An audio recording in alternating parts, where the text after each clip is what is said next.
Comment s'inscrire sur OnlyFans? Tout d'abord, nous suivons mon lien de parrainage ci-dessous dans la description et nous nous inscrivons sur le site. Mon lien vous permettra de vous inscrire plus facilement sur le site. Entrez l'email, de préférence Gmail. Trouvez un mot de passe, avec une majuscule et des chiffres. Nous écrivons n'importe quel nom, confirmez votre mail en cliquant sur le lien vous a dirigé vers votre compte vierge. Voici l'étape la plus importante du remplissage du questionnaire. Pour l'approbation d'OnlyFans, nous insérons la photo dans la bannière principale, c'est la partie la plus importante pour l'approbation, dans un premier temps. Mettez uniquement votre photo avec votre visage et votre corps ici, après approbation, vous pouvez la changer pour n'importe quelle autre. Mettez ensuite une photo de votre visage dans une petite photo. Après l'inscription, changez pour un autre. Remplissez bio, à propos de vous, c'est important. Par exemple, je suis Angela.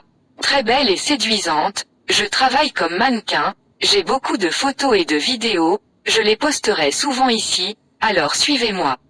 Plus loin dans la section pour modifier le profil. Sélectionnez le prix de l'abonnement et les forfaits, cliquez pour ajouter un compte bancaire, il doit être en dollars. Nous sélectionnons notre pays de résidence. Confirmons que vous avez plus de 18 ans et appuyez sur Suis. Ensuite, vous trouverez un champ de deux types de vérification. Première vérification rapide. Elle doit se faire depuis un appareil avec une caméra, soit depuis un ordinateur, soit depuis une webcam, soit depuis un smartphone. Vous approchez votre visage de l'appareil photo et prenez une photo, puis photographiez n'importe quel document, permis de conduire, passeport étranger ou passeport ordinaire. Si un passeport ordinaire n'a pas de lettres en anglais, il faudra plus de temps pour être approuvé, alors essayez de photographier les deux premiers documents.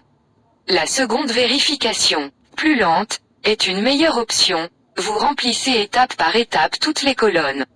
Saisissez le nom et prénom selon le passeport, en lettres latines, puis remplissez tous les champs. Lieu de résidence, date de naissance, tout est comme dans le passeport.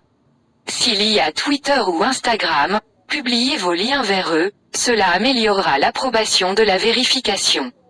Assurez-vous que vos comptes Instagram ne sont pas fermés, ouvrez-les au moment de l'inscription.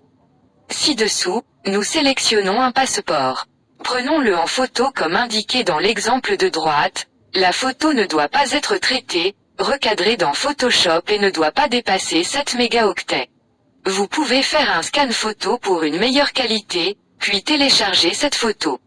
Dans la colonne suivante, prenez une photo avec un passeport comme dans l'exemple et téléchargez la photo. Un passeport peut être un passeport civil ou, mieux, un passeport étranger. Avec un passeport civil, vous prendrez plus de temps pour valider la vérification. Dans la section formulaire d'émission, s'il s'agit de votre passeport civil, vous ne mettez pas de date d'expiration, s'il s'agit d'un passeport étranger, alors mettez la date d'expiration du passeport. Cliquez sur Soumettre pour approbation. N'oubliez pas de suivre mon lien de parrainage avant de vous inscrire, cela facilitera votre inscription sur le site.